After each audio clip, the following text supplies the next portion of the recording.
We need America to remain a respected global leader, committed to defending and advancing the international order. An America able to block efforts to isolate or attack Israel. The alternative is unthinkable.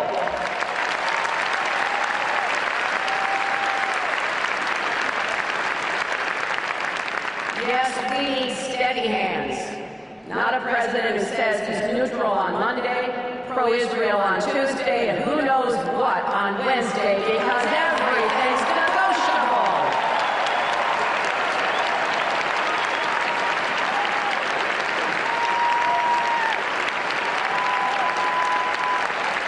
Well, my friends, Israel's security is non-negotiable.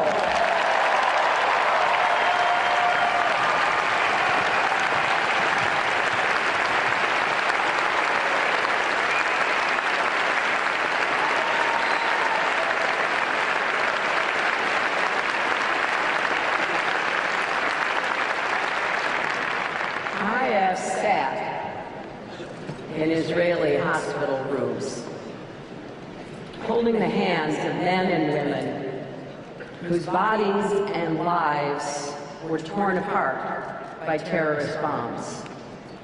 I've listened to doctors describe the shrapnel left in a leg, an arm, or even a head.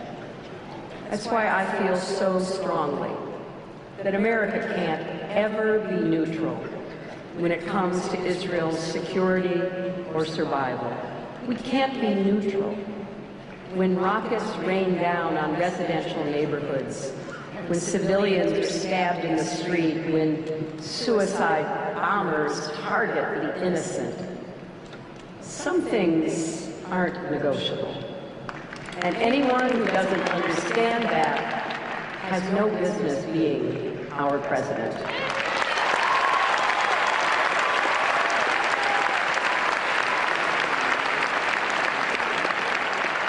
The second choice we face is whether we will have the strength and commitment to confront the adversaries that threaten us, especially Iran.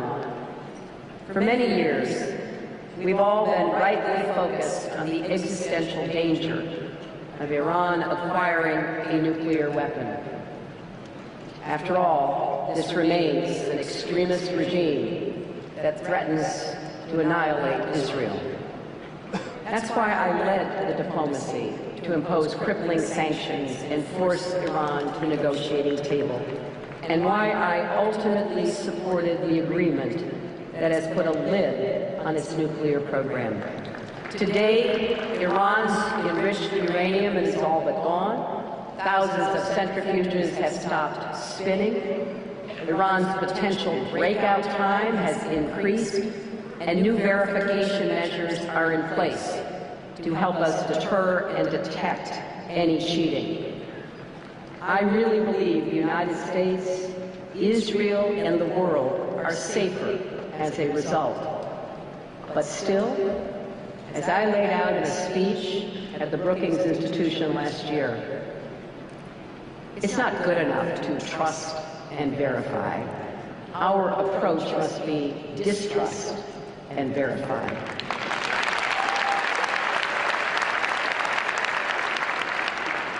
This deal must come with vigorous enforcement, strong monitoring, clear consequences for any violations, and a broader strategy to confront Iran's aggression across the region. We cannot forget that Tehran's fingerprints are on nearly every conflict across the Middle East, from Syria to Lebanon to Yemen. The Iranian Revolutionary Guard Corps and its proxies are attempting to establish a position on the Golan for which to threaten Israel, and they continue to fund Palestinian terrorists. In Lebanon, Hezbollah is amassing an arsenal of increasingly sophisticated rockets and artillery that well may be able to hit every city in Israel. Tonight you will hear a lot of rhetoric from the other candidates about Iran, But there's a big difference between talking about holding Tehran accountable and actually doing it. Our next president has to be able to hold together our global coalition and impose real consequences for even the smallest violations of this agreement.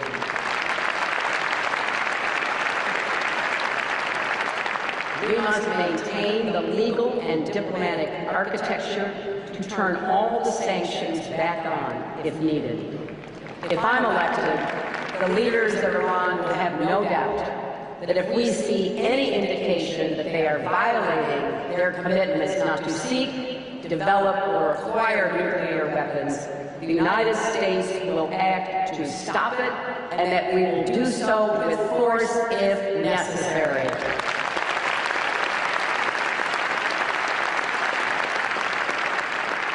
Iranian provocations like the recent ballistic missile tests also are unacceptable and should be answered firmly and quickly, including with more sanctions.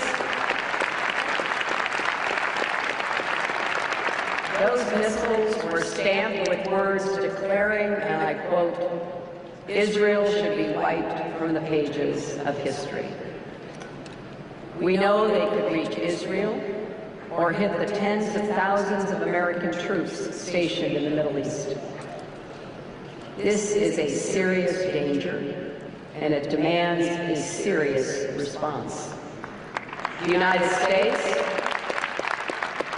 must also continue to enforce existing sanctions and impose additional sanctions as needed on Iran and the Revolutionary Guard for their sponsorship of terrorism, illegal arms transfers, human rights violations, and other illicit behaviors like cyber attacks. We should continue to demand the safe return of Robert Levinson and all American citizens unjustly held in Iranian prisons.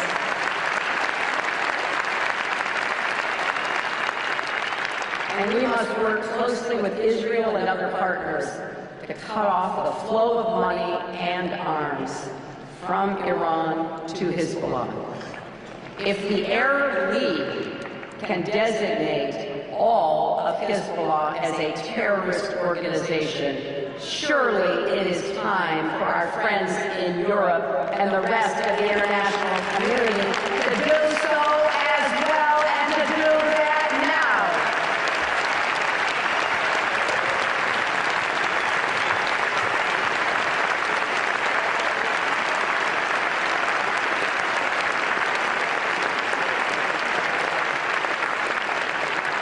At the same time, America should always stand with those voices inside Iran calling for more openness.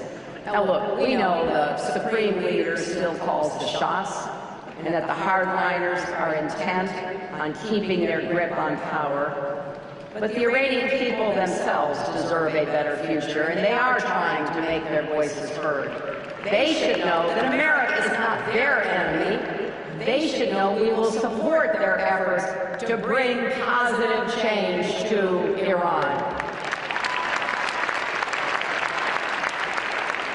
Now, of course, Iran is not the only threat we in Israel face.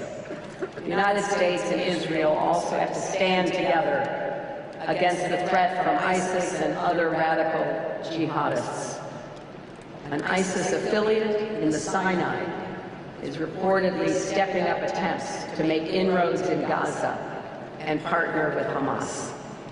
On Saturday, a number of Israelis and other foreigners were injured or killed in a bombing in Istanbul that may well be linked to ISIS. Two of the dead are U.S.-Israeli dual nationals. This is a threat that knows no borders. That's why I've laid out a plan to take the fight to ISIS from the air, on the ground with local forces, and online where they recruit and inspire. Our goal cannot be to contain ISIS. We must defeat ISIS.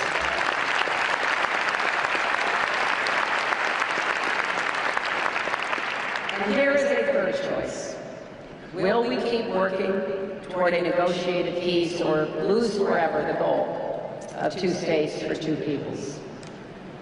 Despite many setbacks, I remain convinced that peace with security is possible, and that it is the only way to guarantee Israel's long-term survival as a strong Jewish and democratic state.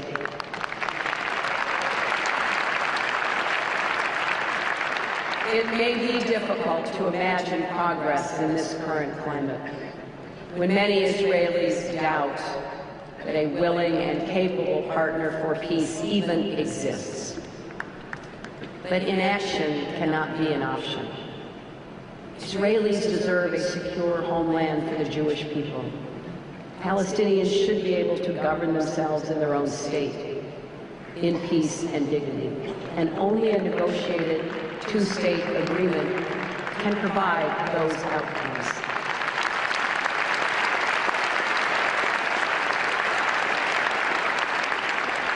If we look at the broader regional context, converging interests between Israel and key Arab states could make it possible to promote progress on the Israeli-Palestinian issue.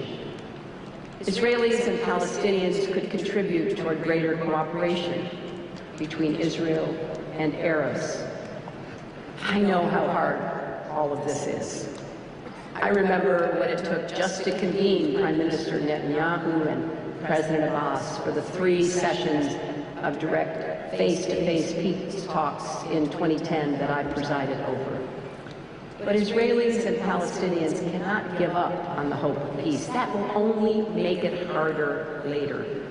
All of us need to look for opportunities to create the conditions for progress, including by taking positive actions that can rebuild trust, like the recent constructive meetings between the Israeli and Palestinian finance ministers aiming to help bolster the Palestinian economy, or the daily on-the-ground security cooperation between Israel and the Palestinian Authority.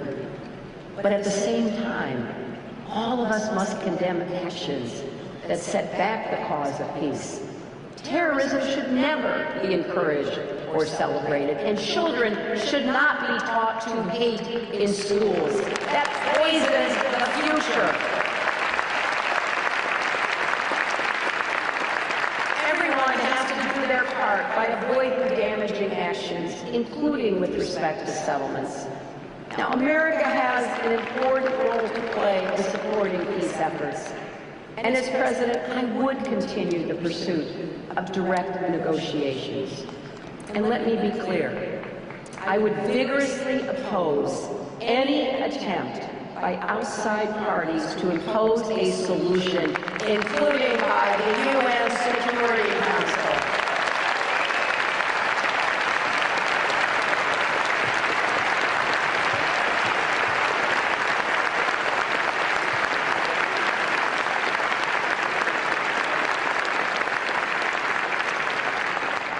There is one more choice that we face together, and in some ways, it may be the most important of all. Will we, as Americans and as Israelis, stay true to the shared democratic values that have always been at the heart of our relationship? We are both nations built by immigrants and exiles, seeking to live and worship in freedom. Nations built on principles of equality, tolerance, and pluralism. At our best, both Israel and America are seen as a light unto the nations because of those values. This is the real foundation of our alliance. And I think it's why so many Americans feel such a deep emotional connection with Israel. I know that I do. And it's why we cannot be neutral about Israel and Israel's future, because in Israel's story, we see our own, and the story of all people who struggle for freedom and self-determination. There's so many examples. You know, we look at the Pride Parade in Tel Aviv, one of the biggest and most prominent in the world.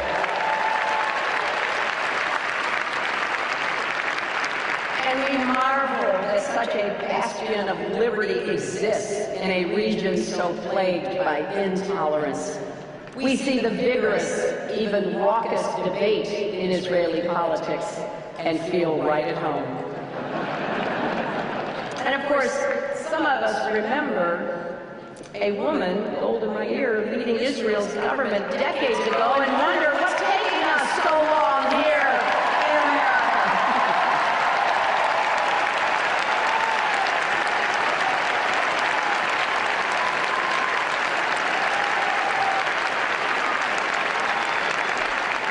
But we cannot rest on what previous generations have accomplished.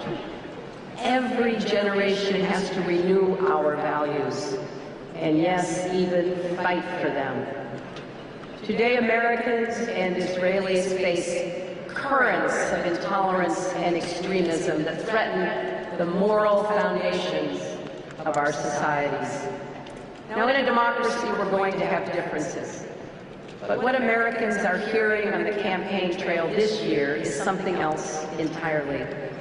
Encouraging violence, playing coy with white supremacists, calling for 12 million immigrants to be rounded up and deported, demanding we turn away refugees because of their religion, and proposing a ban on all Muslims entering the United States. Now, we've had dark chapters in our history before.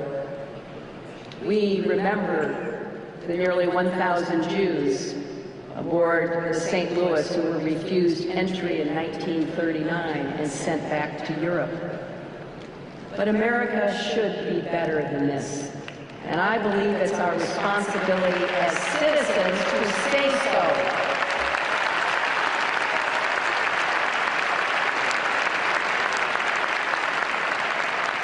If you see bigotry, oppose it. If you see violence, condemn it. If you see a bully, stand up to him.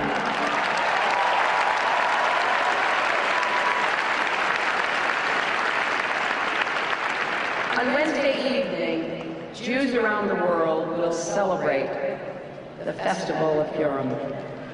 And children will learn the story of Esther, who refused to stay silent in the face of evil. It wasn't easy. She had a good life. And by speaking out, she risked everything. But as Mordecai reminded her, we all have an obligation to do our part when danger gathers. And those of us with power or influence have a special responsibility to do what's right. As Elie Wiesel said when accepting the Nobel Peace Prize, neutrality helps the oppressor, never the victim. Silence encourages the tormentor, never the tormented. So my friends, let us never be neutral or silent in the face of bigotry. Together, let's defend the shared values that already make America and Israel great.